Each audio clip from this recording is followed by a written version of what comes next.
What up, y'all?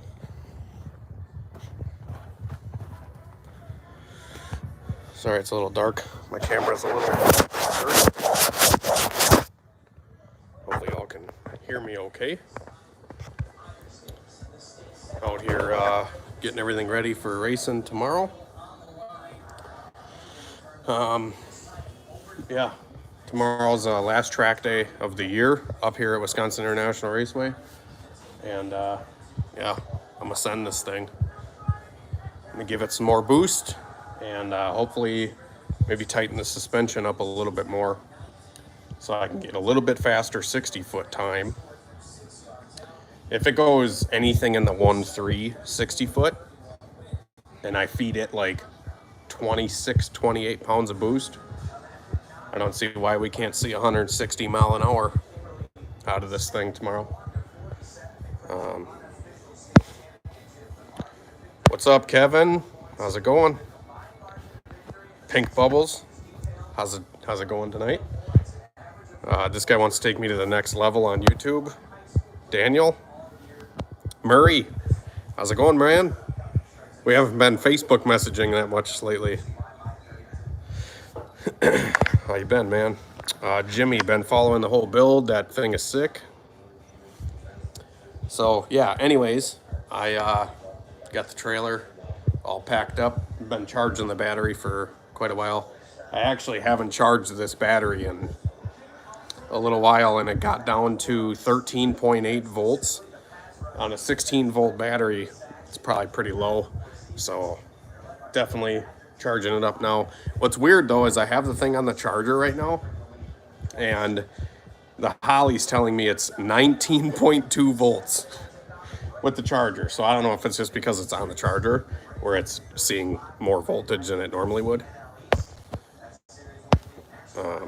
Yeah, but what happened to the Cutlass? What one? I've had a couple of them. I actually have a 4-door Cutlass now that's been sitting outside my shop for probably about a year now because I haven't really had the time or motivation to work on it, but I plan on doing a really cool street car build over the winter with that car. It's going to be like a 4-door grandma car sleeper. So that's what I plan on doing with that car. It's going to be Holly Terminator, probably a Gen 4 58 tooth LS that I'm going to run in that. Probably single turbo deal, maybe twins. I don't know yet. So yeah, Cutlass content coming soon. I have all the parts for it already. I just kind of same thing with the Mustang is I kind of needed something to kick me in the ass to just get me to finish it. So hopefully soon the Cutlass, I'll have a fun little street car. What's up, JDM Pre-Runner? Honda Tuning Suite in the house. What's up? Is JJ the boss a nice person? Pfft. I can't even put into the words how cool that dude is. Like, honestly, he's like cooler in person than he is on the TV show. Like, on the TV show, it seems like he's all for the cameras kind of thing. Like, he kind of acts a little different, you know, and he kind of emphasizes his loudness and stuff like that. But he, honestly, I actually chatted with him for a couple minutes at the track when we were there, and he's super down to earth and really cool dude. Real big on family, and I respect him. I respect him 100%. I actually haven't really been watching a whole lot of Street Outlaws, but ever since the JJ race at my home track, I've been watching a lot of the Memphis Street Outlaw races and paying more attention to JJ, and I really do see him as a genuine good person. So yeah, I highly support JJ the Boss and Precious and all the girls. He's cool. He's super cool. I finally have my D3 brake on the way. Yeah, with COVID and shipping and all that kind of stuff, I hope you see it this year, Murray. But yeah, can't wait to see your Mustang out with a trans brake, because the trans brake really transforms these cars. It's a whole new world, and they're a lot easier to tune. When you're foot braking stuff, you're always worried about the tires spinning, or not being able to build enough boost or whatever. But the trans brake is boom right away. It's super cool. So twins for the win. Yeah, I don't know. I mean, twins for this car, yes, but single turbo is kind of a little nicer for a street setup, I think. VS Racing 5855. Anyone got a used one before I pull the trigger on a new one? Nobody probably has a used one because none of them go bad.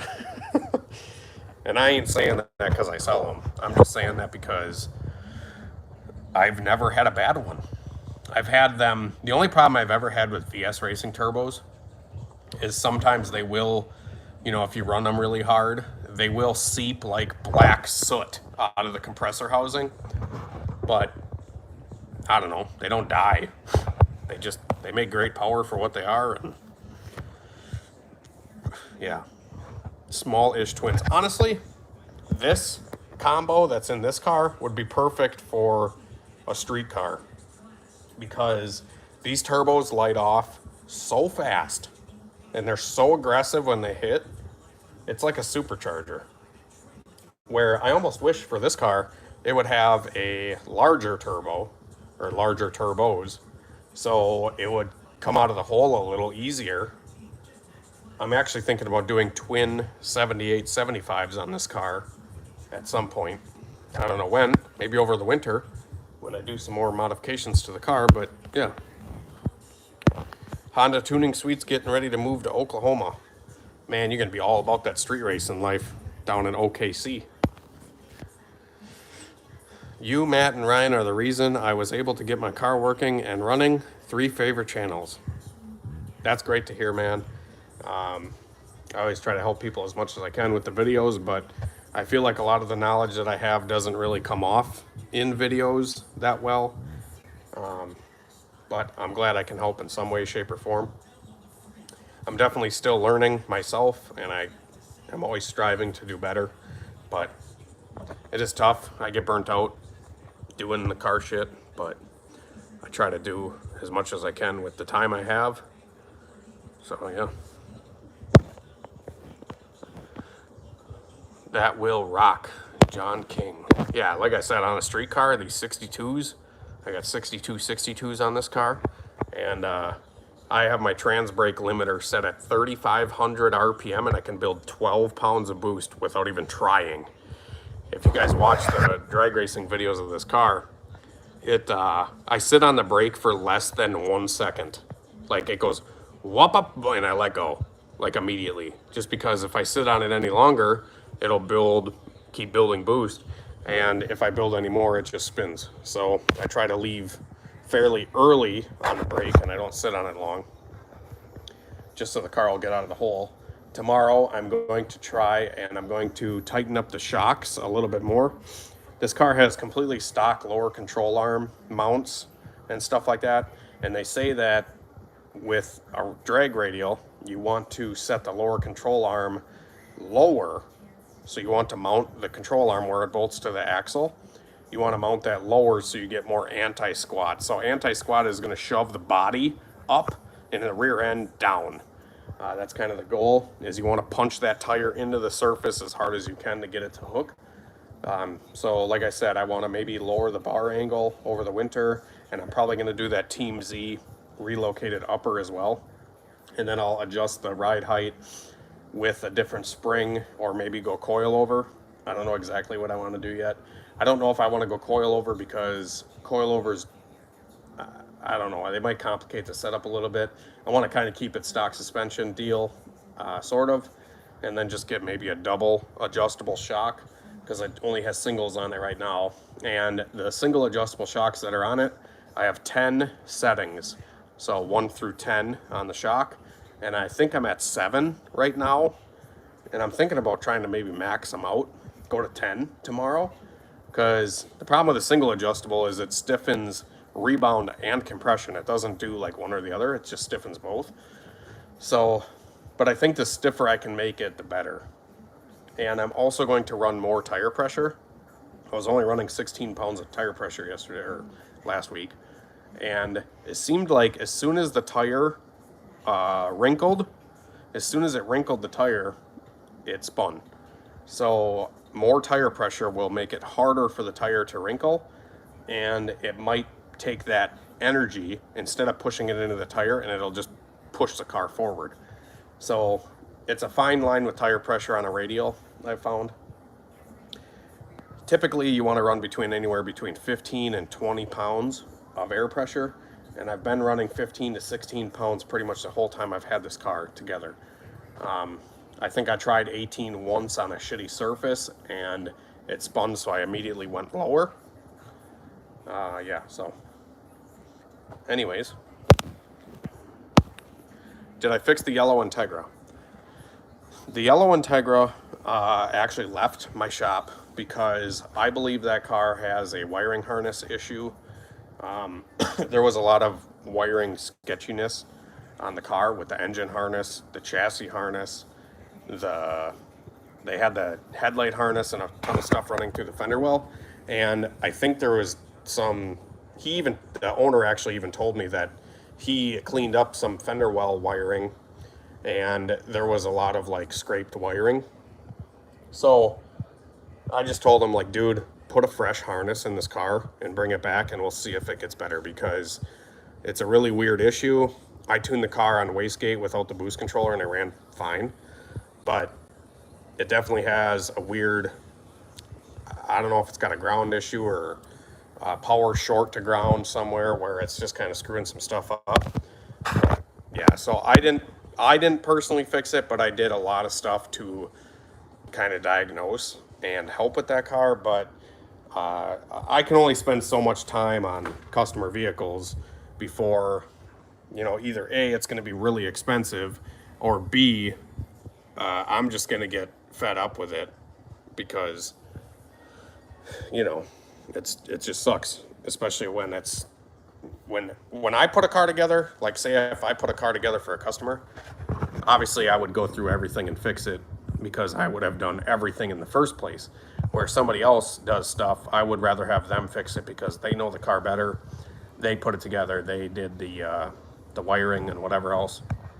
I'd rather have them do it because trying to dig into somebody else's mess is a lot more of a headache than building your own mess from scratch, if that makes sense. Like my Mustang, I built all the wiring for this car from scratch, from the battery to everything. Every wire in the car is from, it just start from scratch. It's way easier than trying to deal with somebody else's hack job. You know what I mean?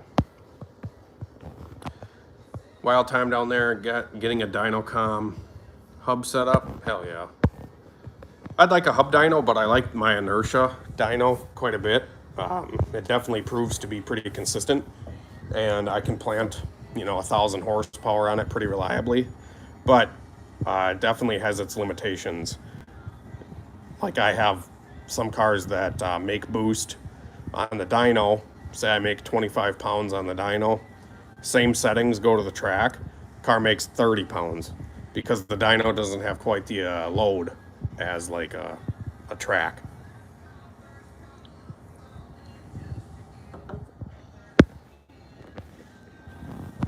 Do you want to buy my Honda Del Sol? If you guys see, I have my K-swapped Integra behind me. I actually paid a guy to paint it, and it kind of didn't really turn out that great. Still kind of waiting on hearing back from him to see if he wants to make this right or not, and see if we can clean this car up a little bit. But I definitely got, I don't know, I got a cheap paint job, let's just say, and I'm hoping the guy's going to make it right. I offered him more money to kind of come over and clean it up a little bit, but got some other Honda projects of my own. Obviously the Integra I want to keep around, and maybe turbo this K24. I think that'd be a lot of fun. But yeah, and then I have a Honda EF hatch with a B16 turbo, and I want to paint that car too. Might get into painting soon. I want to paint that EF, and I might redo the paint job on my Integra too. But I want to, yeah, obviously Del Sols are really cool. I think I've had a couple of them and they're a ton of fun. But for right now, I mean, obviously I like to buy cars. It's like one of my favorite hobbies is buying vehicles. But I don't know what the car is. I don't know if I really want to buy it just because I have the Cutlass I want to put together this winter, maybe do some Honda projects, and yeah, just a slew of other stuff. I want to build my sled, my snowmobile, clean up the Mustang a little bit. Obviously, I have ADD, so I have a lot of projects that I want to do, but who knows how many of them I'll actually do, kind of thing.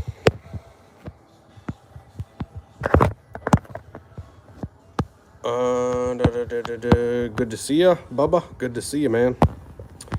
Double adjustables are mint. I have them on my coilovers and my Stang. Yeah, I had double adjustables on my Fox, and I feel like they're definitely better than these singles. The singles definitely aren't as hard to tune. I don't really know what cars like for rebound and compression, but if I had a double adjustable on this car, I feel like it would 60 foot a little better than it is.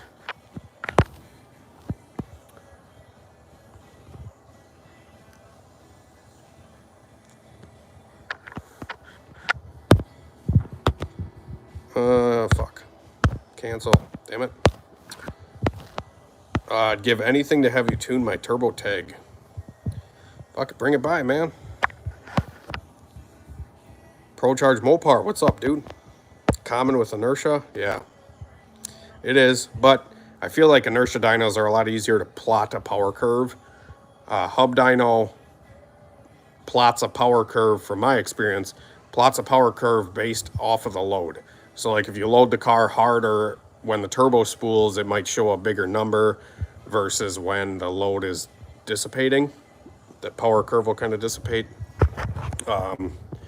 But yeah, I don't know anything about hub dynos, honestly. I'm just going off of what garbage that I've used, and that's kind of how it was. And the inertia is just simple, just chuck it on a roller and spin it kind of thing, and I like that aspect. B20 has injectors, S300, put turbo kit on. What is a safe rev limiter on a stock B20? $7,000. You can maybe go like 7,200, but stock B20 head doesn't really make power above like 6,500, so it doesn't really pay to rev it. How you doing, Marco Racing? I'll send you some pictures on Snap. Fuck yeah.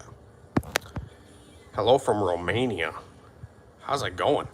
You're way over there. What time is it over there? It's probably like 1:30 here.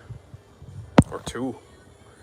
Don't have a clue where your shop is. I'm in Florida. I'm in Wisconsin, so that'd be a little bit of a drive. And if you're going to ask about remote tuning, I'm not really doing a whole lot of it lately just because it... guy that Matt Happel actually had on his radio show said it perfectly. He's like, if I can't hear the car, if I can't hear it and smell it and feel the engine, I can't tune it. Like, it's just, I can go off of data and stuff like that, but it's just not the same. It's really hard to like be one with the car and tune it and know what it wants without hearing it and smelling it and, you know, just being part of the engine. And that's what I kind of like to do. 9:30 in the morning. Nice. B16 stock internal, dual springs, studs, manifold, 1,000 injectors, 320 pump is gonna kill you.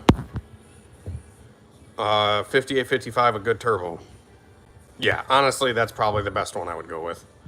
The 5855, or if you're on a really tight budget, the GTX 3071 wouldn't be bad.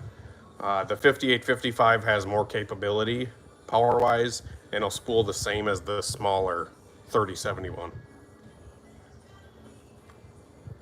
I have 5855s on a few dozen cars, and every single one of them is super happy with it.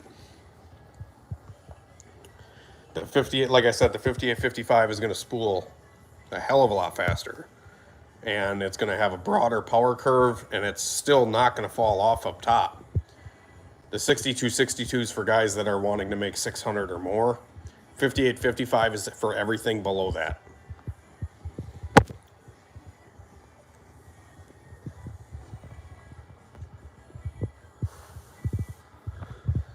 The Grom, I don't know if you guys have, I haven't really made any videos on it, but I've been doing a lot of work to it.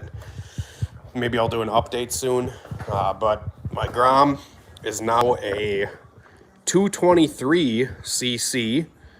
It's got a billet cylinder, the ported 4-valve head. I had Mike O'Connell do a ton of work on it, or he did a lot of engine case work because the cylinder didn't fit in the stock case. He had to bore the cases and bore the rod to fit the new wrist pin. And this thing is a freaking ripper. Like, it's super fun.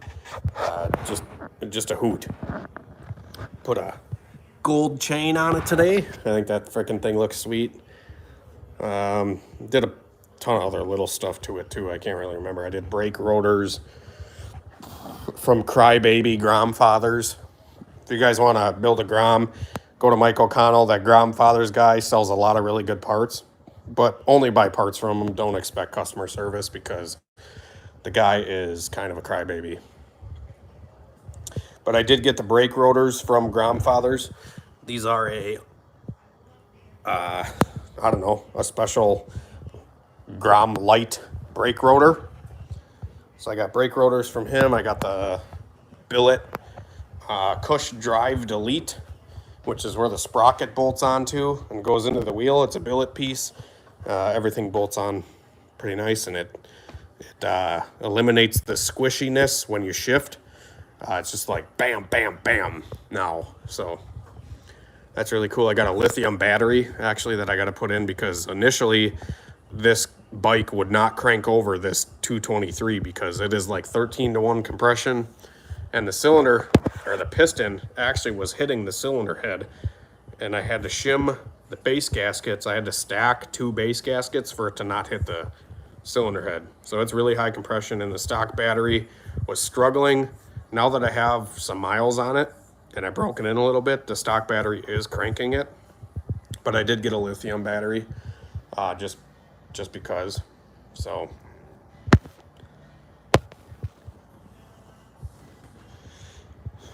I'm not a fan of remote tuning myself. That's what I've been offered in my area and have passed. I've got a street tune dial, just looking for a watt and ignition table massaging. Yeah. I don't know who really tunes down there in Florida or tunes Hondas. I don't really know Florida too well. A goal of mine this winter is I actually want to take my truck and trailer down to Florida, and I want to run my Mustang at Bradenton Motorsports Park and take a vacation. I think that'd be a ton of fun.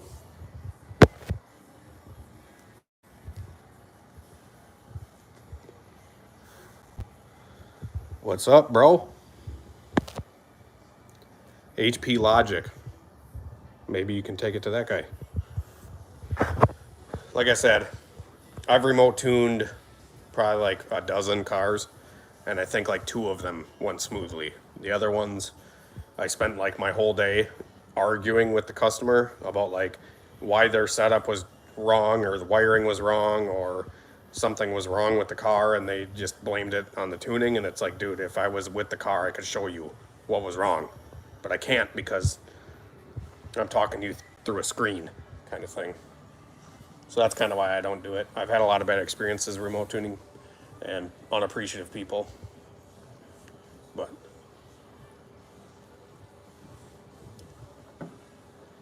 also, a new thing that I'm doing.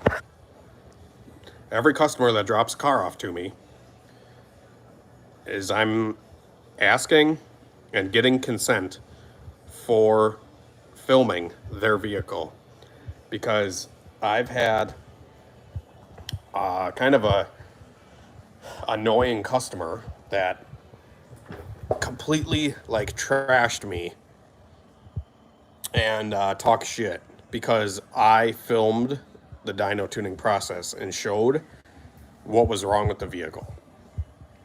That's all I did. And the guy said that I made him look bad and all this shit, when in reality, I was just showing what was brought to me and what I did to fix the car and what I did to tune it. And yeah, so from now on, every customer that walks into my shop, drops a car off, you're giving me consent to film or you're not. If you don't give me consent, it's not going on the videos, which there's been a lot of them where people just don't want it filmed, or they are a grudge racer and they don't want to show their numbers, blah, blah, blah. I've done a ton of them and they just don't want to show, which, whatever. But yeah, like I said, I try my best and still get yelled at.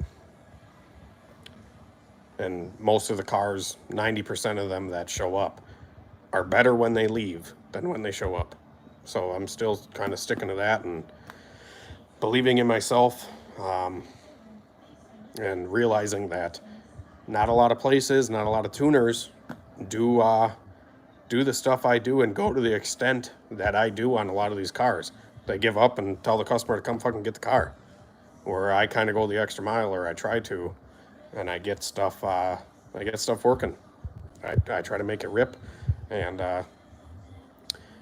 try to make a good outcome at the end of the day. But some people are never satisfied. Still 8 hours away. If I have to, I will.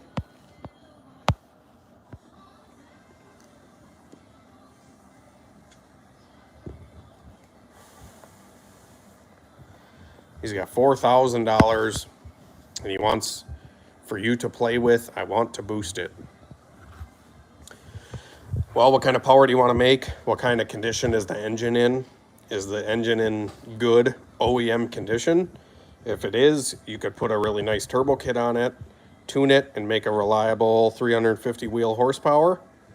If you want to build it, you're going to have probably, I would say, $2,000 in parts and machining, another couple $100 in assembly, and then you need a turbo kit on top of that. So you could probably get the parts and machining, the parts for the engine build, and a turbo kit for around $4,000. But if you want somebody to put it together, tune it, and dial it all in, you're probably going to be a little north of that, just because I know what it takes. It depends on what your power goal is. Realistically, it really does. Do you have a good clutch? Do you have a good transmission? Do you have a boost controller? Do you have a turbo kit? All that stuff adds up. It really does. It kind of sucks. I'm all about doing stuff on a budget, but when guys want to do stuff on a budget, I tell them to do it themselves, because if you're trying to save money, don't pay somebody else to do it. That's kind of the moral of the story. If you want somebody that's experienced to do the work for you, I've kind of been charging more lately, just because a lot of the stuff that comes in my shop, like I said, it leaves better than it was. So, and I have a lot of experience with tuning cars and making them work, and what parts work with what and whatever. I actually may offer a service on my website soon. Probably just charge a small amount for 30 minutes or an hour for a consultation on what parts you should buy for your build. And the requirements for this consultation will be, what is your power goal and what do you want out of the car when you're done? Do you want to rip it on the street? Do you want to race it at the track? Do you want to do both? Yeah, so I think that might be a really good thing for me, is I can spend my fucking mornings or afternoons or whatever taking phone calls from people, doing consultations on builds. So if you have a Mustang and you need to know what to buy to make it go fast, or what engine parts to put in or whatever, or same thing with a Honda. If you have you have a Honda Civic, you don't have an engine, you don't have engine mounts, you don't have axles, you don't have shift linkage, and you want to put this engine in this car, I can tell you what you need. Same thing as if you have an engine already and you want to make X amount of horsepower, I can be like, okay, hey, you need this turbo kit, you need to run this, and this. Here's a link to all the fucking eBay parts. Maybe something I sell, but I'm not going to push shit I sell because I don't sell all the stuff that I buy, which maybe I should expand and sell more stuff, but I can only do so much. I'd like to obviously expand, but it's tough to have this as a passion and a hobby and then try to run a business doing it at the same time. Just like if you were to eat a chocolate bar, if you were to eat your favorite chocolate bar every single fucking day, you would not like that chocolate bar after like a few months. You'd get sick of it. You'd be like, oh, fuck Reese's peanut butter cup. I want a Snickers. You know what I mean? It's kind of the same thing with building cars. The Reese's peanut butter cup is my cars and building cars and drag racing and tuning cars. And my Snickers bar is like building my Grom and building scooters and going snowmobiling and shit like that. It's still a candy bar, but at the end of the day, it's a different candy bar. Hopefully that makes sense. I'm trying to figure out the balance myself. But like I said, I'm super ADD and I don't know what to focus on some days. And sometimes I don't even want to look at cars because they just overwhelm me. Because I think about every fucking bolt and every suspension part and every part in the engine and every piece of the turbo kit and every fucking table on the tuner. And yeah.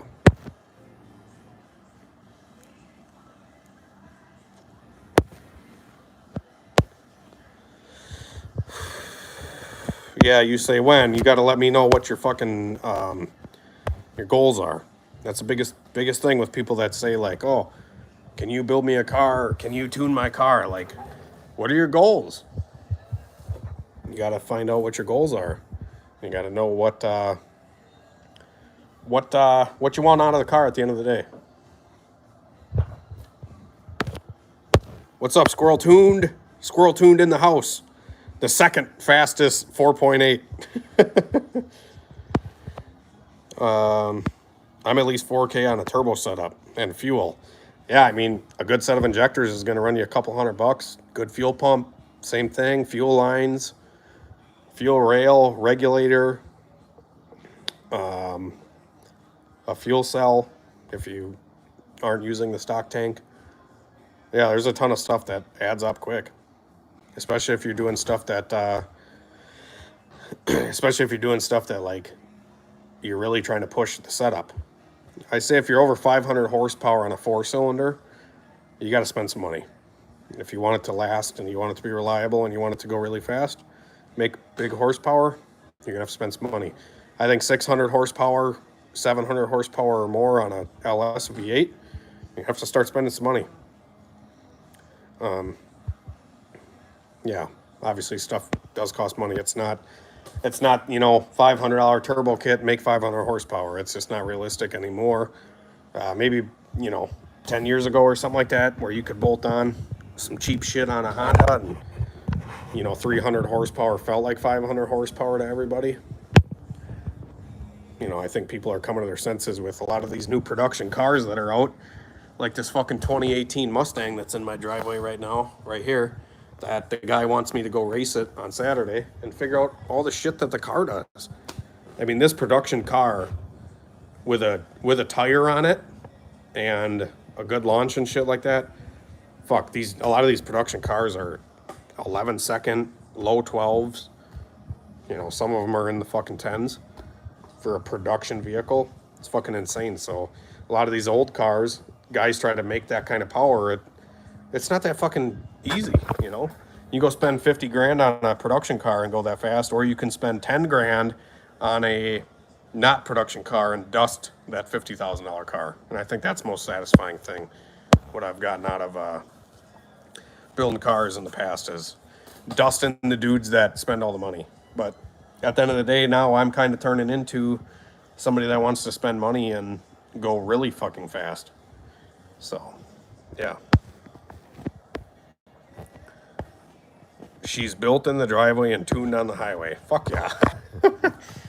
Can't tell you how many Hondas that I've had that I've built 10-second Hondas that were tuned on the highway. Don't burn out, bro. You're doing great things for a lot of people. thanks, John. I really appreciate that. And trying to find my groove and just kind of ride it. Just can't do this shit 24 fucking 7 like I did for a long time. I got to try to do it like 12/4 instead of 24/7. You know, I'm just kidding, Jack. You'll fucking beat his ass soon. You'll get out there and spin that bitch 9K. 58 pounds of boost. I'm just kidding. Squirrel Tuned in the house. Congrats with the new car. Yeah, dude, he's flying. He's definitely flying, and I got some catching up to do. But I'm going to try to send this fucker tomorrow. If I can get in the 1.3 60-foot, because I'm being realistic with the track surface and suspension that I have, if I can get in the 1.3s and turn this fucker like 28 pounds of boost, I don't see why I can go a little faster. 850 or maybe a little better. I'd like to go 160 in the quarter. I think that's one of my goals. 160 in the quarter, 130 in the eighth. Maybe like a 540, 530. But you guys got to realize when you're going this fast, a tenth of a second is ballistic. Like going from a 550 to a 540 is like, holy fuck, I just turboed my new car. Like that's kind of how it feels. Like you go from an NA Honda to a turbo Honda on 80 pounds of boost. That's what it feels like. It's like a totally new car going a tenth of a second faster. Which, you know, when you're going that fast, cutting a tenth off is really a big deal. When hooking up wideband to D14 for S300, do I need to unplug the OEM O2? I always unplug the OEM O2. I never run the OEM O2 sensor on Hondas, ever. I just fucking delete them, throw them out.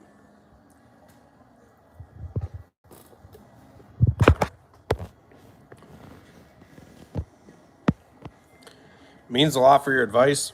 God all happy when you answer me. I know sometimes I'll watch like other live streamers that I look up to, and I'll comment and be like, are they going to read my comment? Are they going to answer my comment? And then when they do, I'm like, fuck yeah. It's cool. It's cool actually being able to communicate with people that you watch or you look up to. That's why it's really cool now. Like I look back a couple years ago, I was at the racetrack with my Fox body and, you know, looking up to people like Sloppy Mechanics. And now I was on a radio show with Sloppy Mechanics. It's cool. It's cool where the shit goes and you stay passionate about stuff and it does pay off eventually. So you just got to keep at it and keep going, even though the going gets tough sometimes. You just kind of got to see the light at the end of the tunnel.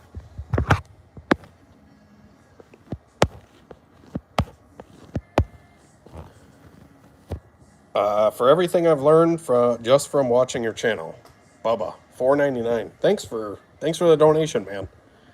That's much appreciated. I try to help as much as I can, and I appreciate the people that have watched all the videos that I've put out, because I've actually put out quite a few videos. They're not super structured, but the people that can see through me blabbing and talking, I think can get quite a bit of information. Look at this fucking dude on the TV. Can you tune with a Cobb access port? I've done a few Cobb access port cars. It's not something I want to do, but I mean, I can. I just don't really want to. You know what I mean? That's not really my forte.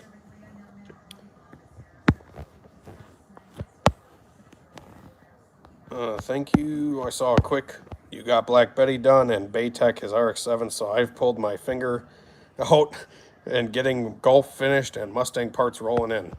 See, that's sometimes, for me, it was that JJ DeBoss Street Outlaw race fucking 15 minutes from my house. I'm like, if I don't show up to this motherfucking race, I'm gonna kick myself in the ass. And I'm so glad I went to that race, because it was a blast. It was a ton of fun. And I'm glad I got the car done. And now I can just go out on the weekends and race the car and try to improve.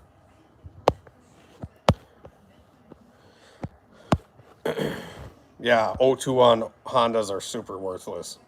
Yep, totally agree. Especially if it's like 2000 and older. Like, just throw them in the garbage. Keep on keeping on, squirrel. Squirrel tuned. Watching you for years. I'm a dog trainer by trade, but I've been watching your videos. Working on my Hondas taught me a lot, from repair to performance upgrades to Tony. Fuck yeah, man. You're a dog trainer. You should give me some tips on Roxy, my blue heeler. She's been an amazing dog. Honestly, like, I love her to death. But she has two modes. One mode is perfect dog, and the other mode is jumping on me and fucking biting my stomach and biting my arms and just trying to play. But she doesn't mean it out of aggression. She just, she's trying to just show her love. She's just doing it in a way that hurts and pisses me off. Tune in the dog, yeah. Love your work. Super conscious. Thank you, man. Try my best. So, yeah. But anyways, I should probably get back to Roxy here soon. She's been in the house by herself.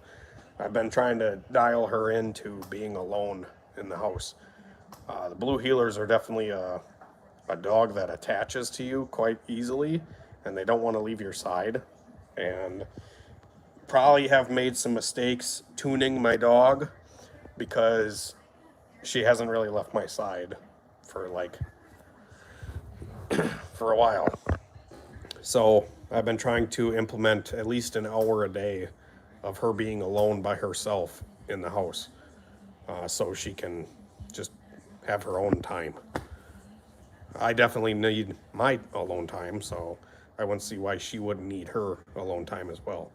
But at the same time, she definitely needs stimulation and exercise to get her energy out, because she is a very energetic dog. And she loves to play. Keep up the good stuff, Honda, and your LS stuff. Had you tune my 4-door GSR a long time ago, and hopefully finish to my Civic for next spring and send her your way. I remember tuning that 4-door, man. That was a while ago. I can't believe that you're still watching. Thanks for the support, dude. Any updates on projects in the house? Let me think on that.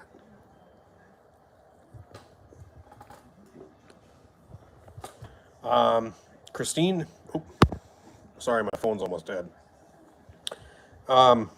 Christine has been doing a lot of Halloween decorating, and we want a fence in the yard for Roxy.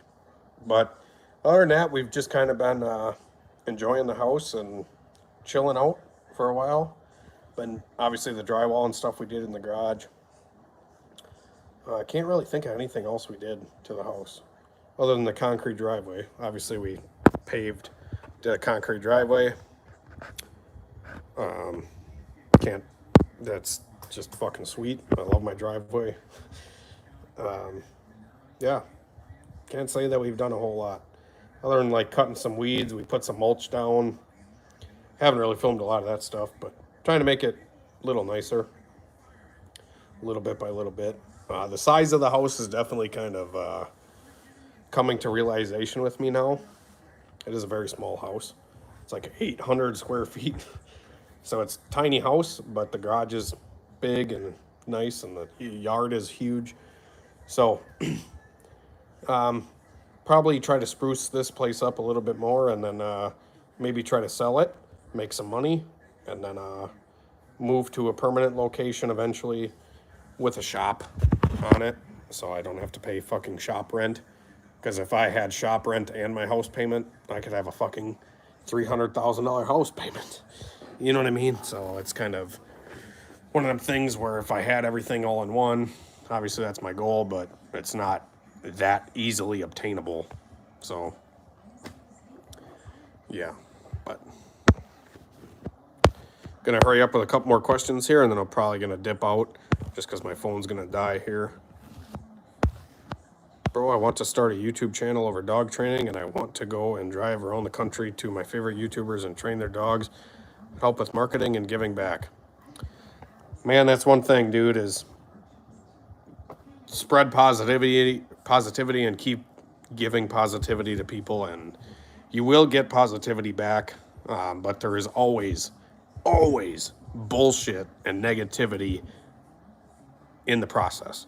Like, there's always bullshit and negativity. It's really hard to get away from it. I've tried, and it just always seems to show up.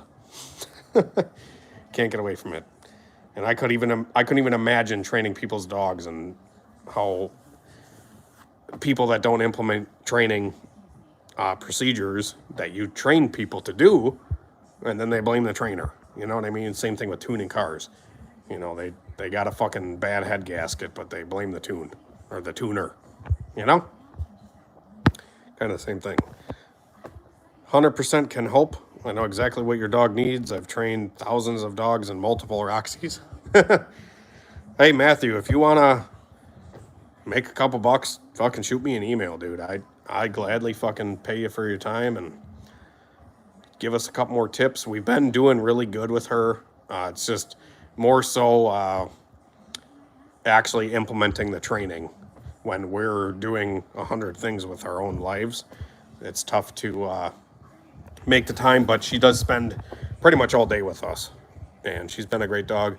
I actually did just get her a shock collar, and we've been implementing the shock only when she is biting aggressively and doesn't let up. She doesn't bite aggressively, but when she wants to play and doesn't stop, when we say, okay, enough playtime, fucking stop, and she doesn't stop and she just like chews and tries to bite and bite, I'll give her a couple shocks, and then she just lays down.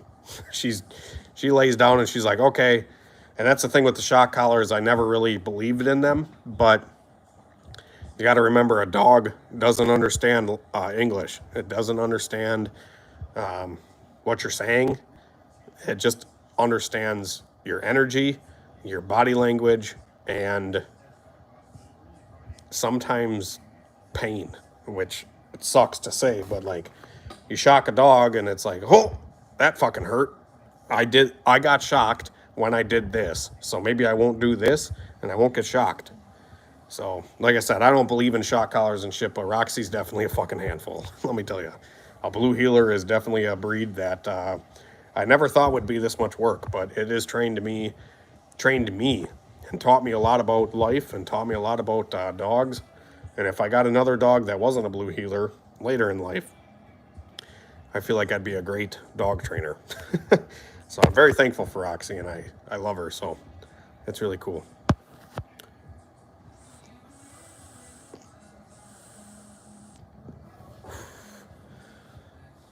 Like I said, bro, you got to tell me your goals. Depends on your goals and your budget for if you want to stick to the B18 or go K24. Depends on your goals.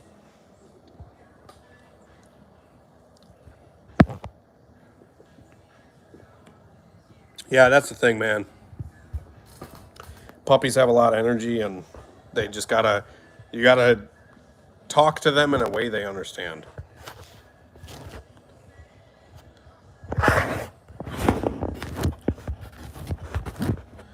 Sorry, I'm trying to check the battery on my phone. It's not telling me the battery life on my phone.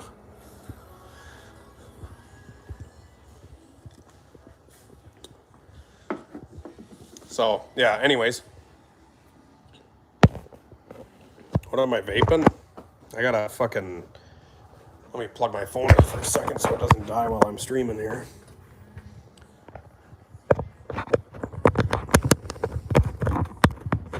God damn it. There we go. Now we're plugged in at least. My phone didn't vibrate though. Is it charging? Hopefully it's charging. Hang on one second, guys. I'm gonna make sure my phone's charging. It's charging. So yeah. Anyways, vaping a Air Bar Max Blueberry Black Currant. It's fucking dead.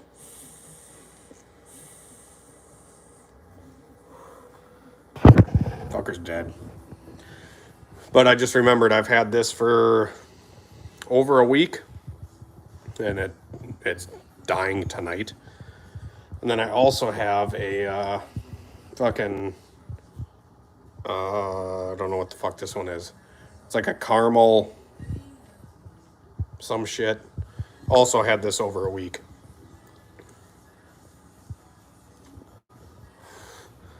I also have like a bunch of mods and sub-ohm tanks, RDAs, stuff like that, but they're a lot more maintenance than just buying a fucking disposable, and the disposables nowadays are pretty decent.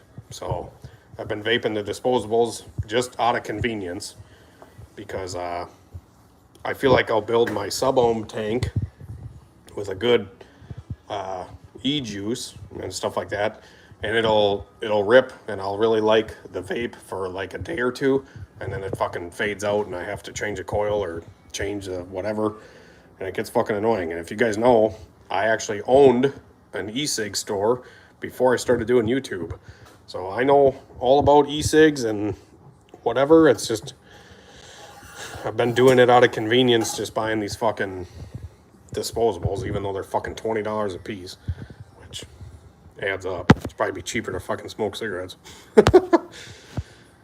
But anyways, I'll get an email. Sweet, thank you. I don't know where to start with the B engine. I got 4K to start. What are your goals, man? What kind of power do you want to make? What kind of power do you want to make? How fast do you want to go with the car in the quarter mile? Do you want to just drive it on the street and it's your first turbo car? Or what do you want? You gotta think of that stuff. You know what I mean? Before you go to, if you go to somebody with a list of goals and be like, hey, I want to make 300 horsepower. I want to burn the tires in first, second, and part of third gear. And I want to go 12s in the quarter mile or whatever. Or I just want to street race and go to car meets and do a couple highway pulls with my buddies. Like, think of that stuff, send it over, and I can give you some more information when I get time. Because people email me and then I'm really bad at fucking responding. And I apologize. Sincerely. I really do fucking apologize. Because I'm terrible at getting back to people, and yeah. I get burnt out and then I just don't fucking reply to anybody.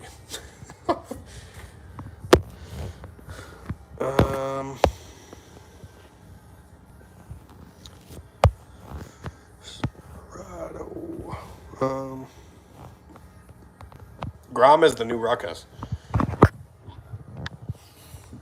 Grom is better than a Ruckus.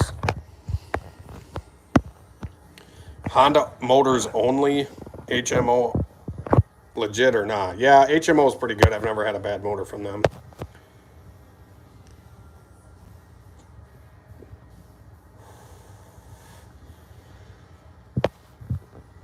Hey, yeah, I think that's the guy with the Integra. We were actually talking about your car earlier.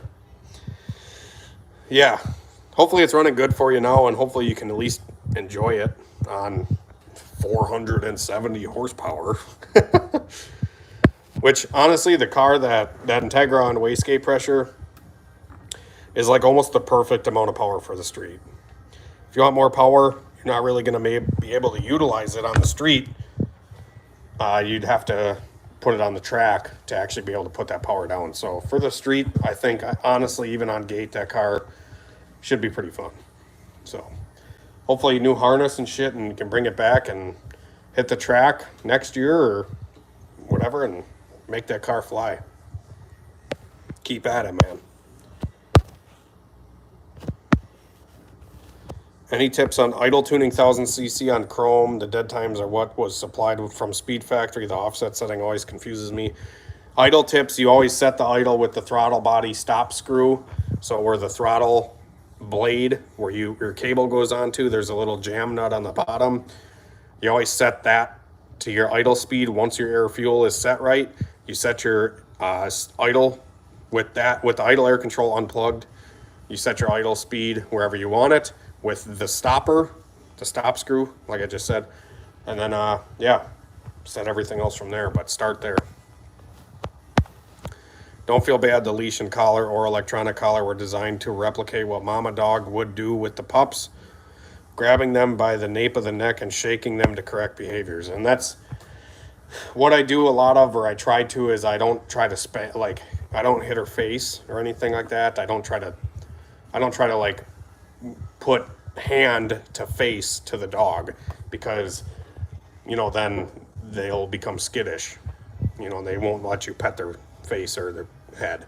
So if I do hit her or try to spank her, I always try to spank her butt, or grab her like back hair, and I just be like, hey, I'm the leader of the pack, you're not. You listen to me and you'll have a better life. B-Series family had been gone over 1 billion times. Simple parts for exact power, plug and play, plus good tuning. Tons of info online. Can you more in-depth K-Pro tuning like you do S300? I've done step-by-step K-Series tuning. If you watch tuning RSX videos on my channel, I've done in-depth stuff just like Honda. You just got to look. I know I have a lot of videos, but they are out there. And I have done a couple in-depth K-Series tuning videos. So be sure to go check those out. What's up, young Felix? How's it going, man? Glad you're new. Hopefully you like the channel. I'm throwing the manual controller on it for now. We'll dig into it more over winter. Yeah, fucking send it, dude. Fresh harness sounds ace. You could be chasing your tails forever with the harness currently in the car. Sounds like a good plan. Yeah, that's the thing, man. Is like, I hate sending shit out the door that's not fucking figured out, but at the end of the day, I got a lot of stuff going on, and I don't want to burn out on somebody else's car, because it's just going to burn me out with everybody else's stuff too. So I try to give a fair amount of work and labor to as many people as I can, and not focus on just one, if that makes sense. Tyler, coming to the track tomorrow. Yes, I'm going to the track. Coming to the track tomorrow. It's the last Friday night of the year, and I'd love to see you up there. Come check out the racing. It's a ton of fun. It's like $12 to get in, and dollar beers, and have a good time. Flywheel, stage 3 clutch, and eBay turbo cams. Need pistons. Want 350. You don't need pistons if you run E85. You can run 350 horsepower reliably on a stock piston. Just get a good set of injectors. HunterTuned.com. HunterTuned.com. First turbo car. Yeah, dude. Get rid of them fucking cams. Just put some stock cams in it, because the cams are going to complicate shit. Stock cams. The eBay turbo might work for a little while, but you may need to upgrade it. Get a set of flex style injectors from my website, and a Walbro 450 fuel pump, and a Honda S300, and send that fucker to 350 wheel, and you'll be happy as fuck. You could just do a power list goal on your website: 200 horsepower, buy these parts, 300 horsepower, buy these for it. I thought about doing that, or like putting together a package for people, and maybe getting together with a couple other companies so I can make a 300 horsepower package. I can make a 400 horsepower package and a 500 plus horsepower package. I think that'd be a good idea. Or I think for now, or for maybe like the rest of the year, I might do that consultation thing where people can buy a consultation from me. I give my phone number. They can have, you know, an hours of time where they can ask me as many questions as they want. And then, you know, if they buy parts from me or get tuning from me, the consultation is free, kind of thing. If they just need the consultation, they'll pay a X amount of money. So I think that might be something I do in the, you know, future coming up here. I'm going to email you tomorrow, and the title is going to say dog training, dog training, dog training. Bet you I'll get a reply.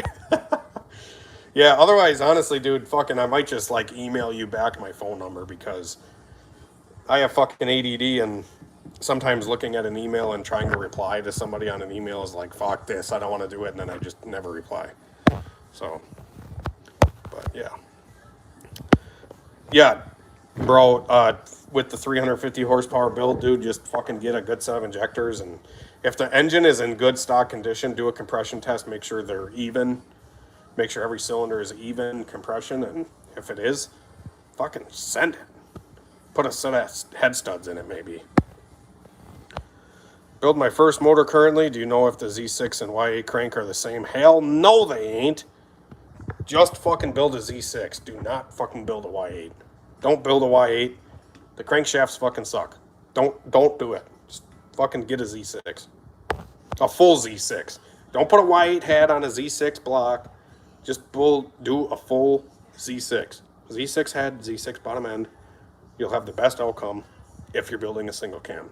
You can do Y8 or Y7 or whatever, but they have a lot more problems. That's all I'm going to say. What time does it start? Kiddos would like it. I'll probably get up there around 4 o'clock, and then it goes till 10. Racing starts at 5.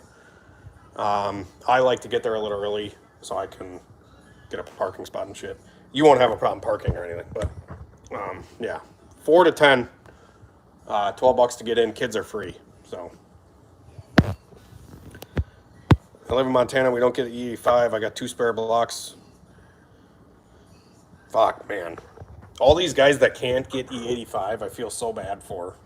Just fucking order it. Order E85. It's a godsend. It helps so much. Pump gas is garbage. Power packaging for years, it's a great idea. I really probably should.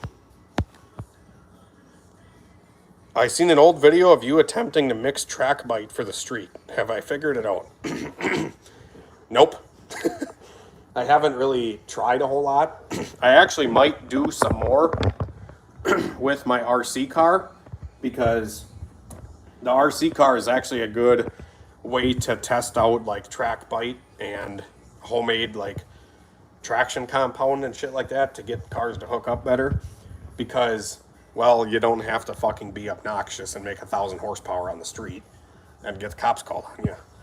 It's just an RC car. Cops don't give a shit. So yeah, I might do some more soon, but I was mixing some cornstarch and some syrups and fucking Coca-Cola and a whole bunch of other shit. I gotta figure it out though. I should probably do that some more. Might do that more. Learned how to tune watching your videos. Thanks for the content. Hitting the track tomorrow. Fuck yeah. Get out to the racetrack. Quit fucking around on the street. It's dangerous. I mean, I still fuck around on the street. Don't get me wrong. But the track is way more fun. I have way more fun at the racetrack. I don't know if I'm getting old, but regular old Dr. Pepper.